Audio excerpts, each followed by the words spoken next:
ngayon may sinasabi pa nga sila, yung bansang Singapore daw puntahan ngayon ng mga tao na talagang gustong makita talagang kalagayan. Imagine yung Singapore at sa panahon noon, mas lamang pa tayo sa Singapore, mas progressive pa tayo, pero tingnan nyo, dahil hindi po corrupt ang kanilang bansa, wala na talaga.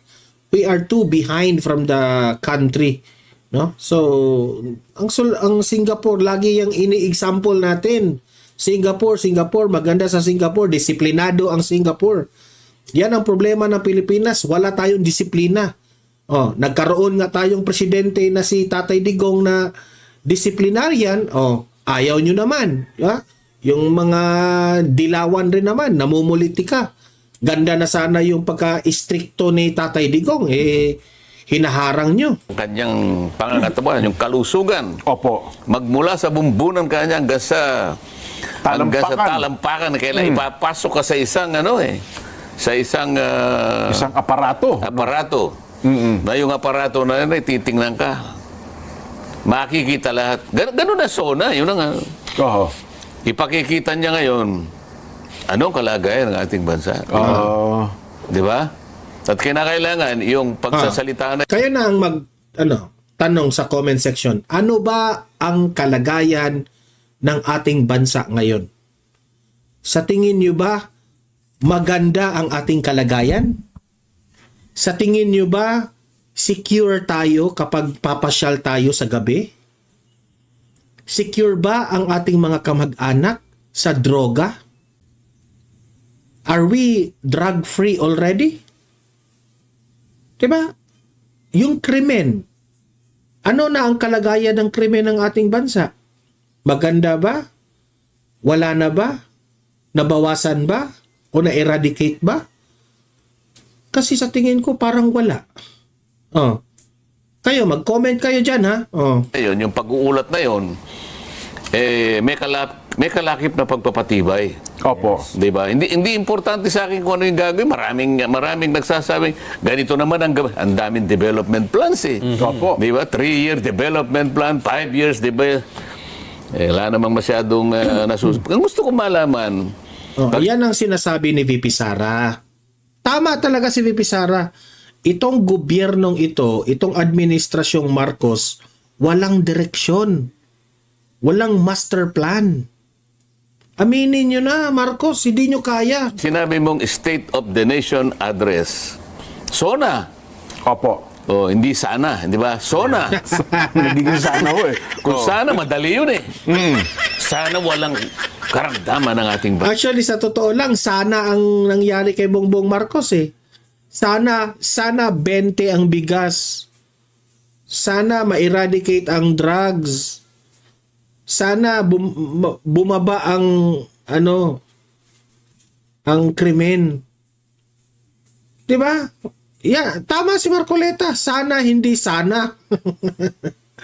SONA ito hindi sana. Ay nako. Di ba? Opo. Sana ay nakakakain lahat ang tao. Wala sanang nagugutom. Di ba? Yun ang gustong marinig ng taong bayan at mapatibayan. Yun ang alam ko. Ewan ko sa yung dalawa. Ang punto nga nila ngayon kung yung walang gutom program ay talagang bubuhusan daw po ng pondo. Hindi tama yun. Pero yun gagawin mo sa mga susunod na mga panahon. Ang sinasabi ko, yung kalagayan ng bansa ngayon, kinakailangan iulat mo na mabuti. Kumbaga sa hindi yung magsusona ka na magmamayabang na naman na meron kaming nagawang 5,500 flood control project. After 2 days, binaha. Ilarawan mo, ikwento mo, patibayan mo na ito po ang kalagayan ng ating bansa ngayon. Nako. Nagkano bang utang ng bansa mo ngayon? 17 trilyong piso. 17 trilyon. Isa pa yan. Marami ang mga nag-analyze na mga political experts. Delikado at peligro itong ginagawa nila na utang sila ng utang ngayon, trillions of pesos. Pagkatapos, ang ikinatakot nila ay napupunta lang dito sa mga ayuda. And remember, if you will invest in ayuda, no? Bihira yan na makabawi tayo sa utang. Buti kung itong ayuda na ito ay iepekto ito sa ekonomiya. Hindi eh. Okay? Kaya yung ayuda na yan, it's really wrong. Kasi yung ayuda na yan, dapat lang yan sa panahon ng kagaya ng pandemic nung ginawa ni Tatay Digong. Na lahat ng tao na sa loob ng bahay, hindi makapagtrabaho, walang makain, walang mabili, okay? So, kailangan mong lagyan ng ayuda ang mga tao, bigyan nyo. Okay? Nang sa ganon, wala nang pera eh. Yun. Ngayon, wala namang pandemic. Ginawa mong tamad ang taong bayan dyan. Di ba? So, yung mga street vendors na nagsisikap na magkaroon ng pera, sila yung nagka-violation at hinuli. Yung mga tamad na nasa bahay lang na nag-scatter, yun pa yung mga nakatanggap sa ayuda. Bihirang administrasyon ito. At mangungutang pa raw tayo ngayon, Sen, ha? Hindi, kaya ang gusto kong malaman, maipaliwanag mabuti, maipakita sa tao, ang kabuuan ng kalagayan ng bansa mo. Kung kinakailangang isa-isahin mo, di ba? Yung mga sektor ng ating ekonomiya. Meron kang agriculture, meron kang transport. Di ba? Lahat gusto ko ipakita mo. Kung ba dapat dumaan ka talaga sa aparato, makita yung kabuuan ng pangkalusugan ng isang katawan ng tao. Pero ang hirap kay Bongbong Marcos, alam ko na kung ano ang mangyayari sa zona niya. Magmamayabang na naman siya na hindi natin nakikita yung mga ipinagmayabang niya. Siguro, ganyan ang gagawin niya kasi wala eh.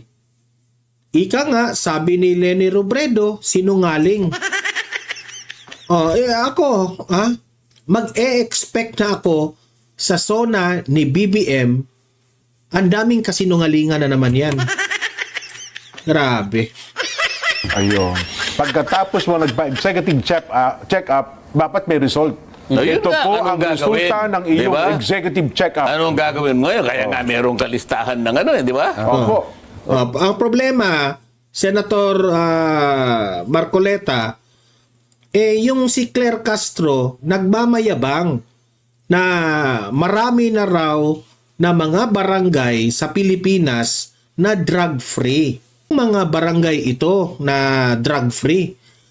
Hindi naman siya makapagbigay ng pangalan ng barangay. So anong tawag mo doon? Hindi sinungaling. Gawa-gawa lang nila yung data. Na drug-free na ito, drug-free na ito, pero walang mga pangalang barangay. Hindi ko maiintindihan anong planeta siguro yun. Siguro sa Mars yun.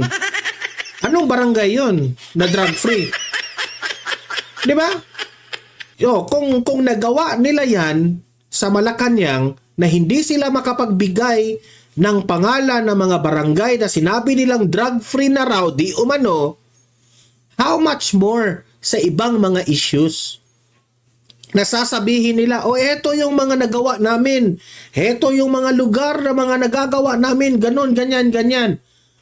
Pero, kung susuriin nyo mang mabuti, hindi makapagbigay ng exact detalye. Yan ang hirap natin.